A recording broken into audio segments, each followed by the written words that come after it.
Yes, teman-teman dan sahabat TML, masih bersama dengan saya Eloy Zaluhu. Kita masih di bab 13 audiobook TML, Theocentric Motivation and Leadership.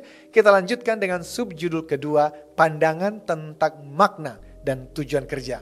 Kita perlu mempelajari pandangan para filsuf atau orang-orang yang secara serius memikirkan topik ini. Kita akan membahas pemahaman Plato dan Aristoteles classical mengenai hidup dan pekerjaan, lalu membandingkannya dengan pandangan Saint Augustine dan Saint Thomas Aquinas medieval. Kita akan melihat beberapa persamaan dan perbedaan di antaranya. Teman-teman, Plato hidup mulai 427 sampai 347 sebelum Masehi, adalah murid Socrates yang hidup antara 469 sampai 399 sebelum Masehi. Menurut Plato, manusia terdiri dari tubuh atau body dan jiwa, soul. Hubungan antara tubuh dan jiwa tidak berjalan baik karena jiwa pada dasarnya ingin belajar dan mengejar kebenaran, the truth. Tetapi tubuh menghalanginya. Tubuh membutuhkan makanan, pakaian, minuman, dan pemeliharaan lainnya, di mana semua itu menghambat pertumbuhan jiwa. Keadaan ini seperti jiwa yang terpenjara dalam tubuh. Karena itu, jika ingin menjadi lebih baik dalam hidup, jiwa haruslah lepas dari tubuh melalui filsafat yang berujung pada kontemplasi atau perenungan dengan kebulatan pikiran dan perhatian penuh. Dapat disimpulkan bahwa bagi Plato, bekerja tidak memiliki makna yang berharga karena bekerja dilakukan sekedar memenuhi kebutuhan tubuh. Sementara Aristoteles hidup antara tahun 384 sampai 322 sebelum Masehi, adalah murid Plato. Dalam hal kerja, menurut Aristoteles, ada orang yang bekerja karena alasan necessity atau tuntutan kebutuhan. Inilah yang disebut dengan productive life. Cara ini didasari oleh kebutuhan, sehingga orang-orang dalam kelompok ini bekerja karena tuntutan dan keharusan demi mempertahankan hidup. Inilah yang dilakukan oleh para karyawan dan buruh. Bagi Aristotle, ini adalah cara hidup paling rendah karena manusia menjadi sama seperti binatang yang hidup dan bekerja sekedar untuk bertahan hidup. Namun, ada juga orang yang bekerja karena alasan leisure atau freedom. Artinya, suatu kegiatan dikerjakan atas dasar pilihan dan bukan karena keharusan mencari uang. Konsep ini terdiri dari 3 alternatif pilihan. Pertama, karena secara keuangan itu sudah cukup sehingga tidak harus bekerja. Sehingga pilihan yang dilakukan adalah mengejar pleasure atau hidup yang penuh dengan kemewahan. Bagi Aristotle, ini pun bukan pilihan hidup yang mulia karena dengan kebutuhan untuk hidup mewah, manusia kembali direndahkan pada tingkat binatang yang hanya mementingkan diri sendiri. Pilihan kedua disebut practical life, misalnya terlibat dalam kegiatan politik, di mana ia bisa melakukan hal-hal yang baik untuk masyarakat. Orang yang melakukan ini meskipun sudah meninggal akan tetap diingat. Kendati demikian, bagi Aristotle ini pun masih belum cukup mulia karena hidup masih dituntut oleh banyak kebutuhan seperti teman berpolitik, uang, dan lainnya. Menurut Aristotle, yang paling baik adalah pilihan ketiga, yakni philosophical atau contemplative life. Disinilah manusia mulai melepaskan diri dari berbagai kebutuhan sehingga bisa fokus mengejar pengetahuan yang semakin tinggi melalui kontemplasi. Teman-teman, berikutnya Saint Augustine yang banyak dipengaruhi oleh pengajaran Plato. Salah satu persamaan dari pandangan mereka adalah di antara tubuh dan jiwa. Sesungguhnya jiwalah yang lebih penting. Namun, terdapat perbedaan pandangan dalam hal spiritual. Saint Augustine menjelaskan bahwa untuk mencapai hasil terbaik dalam hidup, ada campur tangan Tuhan. Hal ini tidak dijelaskan oleh Plato. Sementara Saint Thomas banyak dipengaruhi oleh ajaran Aristotle. Keduanya sama-sama meyakini bahwa kontemplasi adalah cara hidup yang paling mulia karena melepaskan diri dari berbagai macam bentuk kebutuhan. Namun perbedaan pandangan mereka terletak pada pandangan Saint Thomas yang menghubungkan pekerjaan dengan keberadaan Tuhan. Kemudian muncullah Martin Luther. Jika pada pandangan sebelumnya kerja dipandang rendah, bahkan menurunkan nilai diri manusia menjadi seperti binatang, Luther membalikkan pandangan tersebut. Pandangan bahwa contemplative life atau hidup membiara sebagai jalan hidup yang paling baik dan mulia oleh Luther justru dianggap sebagai penyelewengan panggilan dari Tuhan kepada manusia. Selama bertahun-tahun, Luther disiksa oleh perasaan bahwa sesudah menjalankan latihan religius yang ditentukan dengan teliti, dosa-dosanya masih juga belum diampuni. Lalu setelah membaca dan mempelajari kitab suci, Luther memahami pengajaran bahwa manusia diselamatkan oleh anugerah Tuhan dan bukan oleh perbuatan baik. Selanjutnya, pemahaman ini menjadi awal gerakan reformasi, di mana ia mengembangkan suatu konsep baru tentang arti kerja dalam kehidupan manusia. Luther memisahkan antara kingdom of heaven, di mana Tuhan bertahta, dan kingdom of earth, di mana manusia berada. Dalam dunia inilah, menurut Luther, manusia hidup dalam stasiun-stasiun. Ada stasiun bernama keluarga, ada stasiun bernama pekerjaan, dan lain-lain. Lebih lanjut, Luther menjelaskan bahwa yang termasuk kingdom of heaven adalah relasi kita dengan Tuhan, yaitu yang didasari oleh iman. Lebih lanjut, Luther menjelaskan bahwa yang termasuk kingdom of heaven adalah relasi kita dengan Tuhan yang didasari atas iman. Sementara yang termasuk kingdom of earth termasuk relasi kita dengan sesama, yaitu yang harus didasari atas kasih. Berdasarkan pemahaman tersebut, calling atau panggilan berada di dalam kerajaan dunia. Lebih tepatnya, suatu panggilan adalah panggilan spesifik untuk mengasihi sesama kita, yaitu yang datang kepada kita melalui tugas-tugas yang bertaut dengan posisi sosial kita di dunia ini. Nah, teman-teman, menarik ini. Bagi Luther, panggilan untuk mengasihi sesama ditunjukkan kepada semua orang. Tetapi, ada yang secara khusus dituntut dari seseorang terkait dengan posisi pekerjaannya. Sebagai orang tua, ia terpanggil untuk memperhatikan anak-anaknya dengan baik. Sebagai guru, ia harus menyediakan pendidikan bagi murid-muridnya. Sebagai seorang warga negara dari suatu masyarakat demokrasi, ia harus memilih wakilnya secara cerdas dan penuh tanggung jawab moral.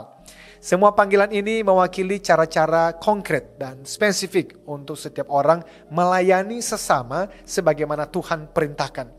Tuhan memanggil umatnya untuk melayani sesama melalui pekerjaan masing-masing. Itulah alasan Luther mengatakan bahwa kerja merupakan suatu panggilan ilahi. Pendapat ini dilanjutkan oleh John Calvin. Dalam hubungannya dengan vocation atau panggilan kerja, Calvin mengatakan bahwa semua pekerjaan asalkan ia berkontribusi untuk kebaikan bersama, maka ia mengandung nilai religius. Tidak peduli betapa rendah dan hina tampaknya dari luar. Hal ini karena maksud ilahi bagi manusia adalah dipekerjakan untuk pelayanan timbal balik antar sesama manusia. Senada dengan itu, William Perkins mengajarkan konsep bahwa common good atau kesejahteraan bersama merupakan tujuan final dari vokasi atau pekerjaan. Perkins menyimpulkan, karena tujuan kerja adalah untuk kesejahteraan bersama, maka jika seseorang menggunakan pekerjaannya untuk kepentingan dirinya sendiri, ia melakukan penyelewengan atau tidak sesuai dengan kehendak Tuhan. Dalam bekerja, Perkins memberikan 5 peraturan yang perlu diikuti oleh setiap orang. Pertama, setiap orang mempunyai panggilan umum dan panggilan khusus. Kedua, setiap orang haruslah menilai bahwa panggilan yang diberikan Tuhan kepadanya merupakan panggilan terbaik. Ketiga, setiap orang harus mengombinasikan antara panggilan umum sebagai orang beragama dan panggilan khususnya. Keempat, jika seseorang memiliki jabatan atau otoritas publik, ia harus membuat kehidupan pribadi atau keluarganya berjalan baik. Jika tidak, ia tidak layak untuk mendapatkan jabatan publik tersebut. Jika seseorang tidak berhasil memimpin dalam lingkungan keluarga yang lebih kecil, bagaimana mungkin ia berhasil dalam lingkungan yang lebih besar? Kelima, jika seseorang menghadapi konflik antara panggilan khusus dan panggilan umumnya, ia harus mengutamakan panggilan umumnya, yaitu kebenaran Tuhan.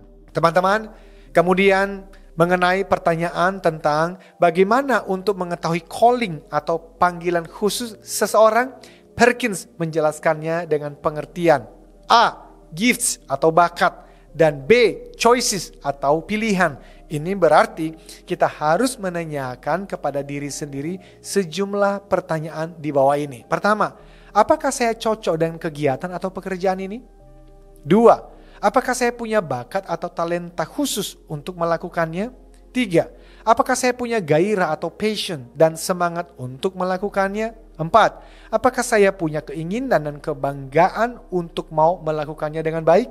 Jika jawaban atas beberapa pertanyaan ini adalah iya, kemungkinan itulah yang menjadi panggilan kerja, panggilan profesi orang tersebut. Karena kecil kemungkinan Tuhan memanggil seseorang untuk melakukan sesuatu di mana orang tersebut tidak punya bakat atau kesukaan di dalamnya. Oleh karena itu perlu relasi yang dekat dengan Tuhan. Dalam doa kita bertanya apa yang menjadi panggilannya bagi setiap kita dan peka untuk mendengarkan serta taat melakukannya. Oke, teman-teman, semakin menarik ya. Sekarang kita lanjutkan dengan Karl Marx dan alienated labor. Bagian ini adalah mengenai alienation from the activity of production atau pengasingan diri dari aktivitas produksi. Apa itu? Well, untuk memahami arti kalimat tersebut, pertama-tama perlu dimengerti bahwa menurut Marx, yang membedakan manusia dari binatang bukan kemampuan berpikir, melainkan kemampuan untuk terlibat dalam kegiatan produksi yang bebas. Lebih dari itu, Marx bahkan berpandangan bahwa melalui kegiatan produksi, manusia mendapatkan pemenuhan diri dan kepuasan sejati dengan jalan menyelidiki dan memperhatikan hasil karyanya masing-masing. Dalam realita hidup sehari-hari, tidak banyak orang loh yang bisa secara bebas terlibat dalam kegiatan produksi atau bekerja sesuai keinginannya. Realita hidup menunjukkan bahwa sekelompok orang, sebagian kecil dari anggota masyarakat memiliki modal untuk menguasai alat-alat produksi. Para pemilik modal secara otomatis memiliki kekuatan dong dan kuasa untuk membayar para pekerja atau buruh serendah-rendahnya. Tidak hanya gaji yang rendah, tetapi para pekerja juga tidak lagi bisa mengekspresikan dirinya melalui pekerjaan tersebut karena manusia dikendalikan oleh tuntutan pasar dan keinginan para majikan. Tidak heran bahwa para pekerja itu akhirnya pasrah menerima kenyataan hidup. Bekerja di pabrik dengan kondisi kerja yang tidak sehat, mendapatkan gaji yang rendah dengan tempat tinggal dan makanan yang tidak memadai.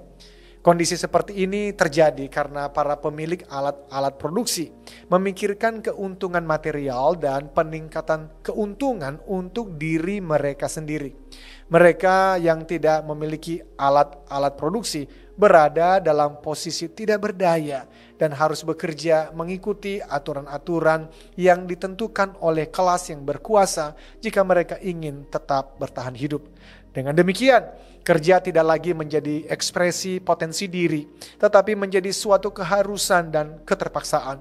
Dapat disimpulkan bahwa pada saat alat-alat produksi dimiliki secara perseorangan, manusia bekerja dalam rangka bertahan hidup dan bukan untuk mengekspresikan kemampuan dirinya. Teman-teman, seperti ditulis oleh Karl Marx, bahwa dalam kondisi seperti ini, pekerja diubah kedudukannya menjadi semacam komoditas. Manusia menukar tenaganya untuk bekerja dengan upah yang ditentukan oleh kekuatan-kekuatan pasar sesuai permintaan dan penawaran. Seseorang memasuki pabrik dan ditentukan fungsinya dalam proses produksi di mana ia dipaksa untuk terus mempertahankannya jika ingin tetap bekerja dan bertahan hidup. Inilah yang dimaksud oleh Marx dengan alienated labor, yaitu pengasingan diri dari aktivitas produksi. Hal ini digambarkan oleh Stutz Terkel dalam bukunya Working. Dalam buku ini diceritakan seorang pekerja industri baja di Chicago bernama Mike. Ia bertugas menjalankan sebuah mesin pengikat yang terdiri dari sebuah rak menggelantung di atas sebuah periuk besar berisi cat. Lempengan-lempengan baja ditempatkan di dalam rak, kemudian direndahkan ke dalam periuk agar cat menempel ke lempengan tersebut. Lalu lempengan itu dikeluarkan dari rak, jadi pekerjaannya secara rutin adalah tempatkan, keluarkan, tempatkan, keluarkan sepanjang hari. Dapat dibayangkan bahwa Mike dalam kondisi dan tuntutan kerja seperti itu akan bekerja tanpa ruang untuk berinovasi. Tidak ada kesempatan baginya untuk mengekspresikan diri. Ia terasing dari aktivitas produksi.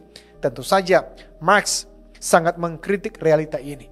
Ia berjuang untuk memperbaikinya dengan cara mengubah sistem di mana perseorangan dilarang memiliki alat-alat produksi. Teori ini kemudian dikembangkan menjadi paham sosialisme. Kita menyaksikan bahwa paham tersebut tidak bertahan lama. Seperti dikatakan oleh Sigmund Freud bahwa Karl Marx terlalu naif dalam memahami natur manusia. Kita lanjutkan di subjudul yang ketiga. Until then, ukir jejakmu.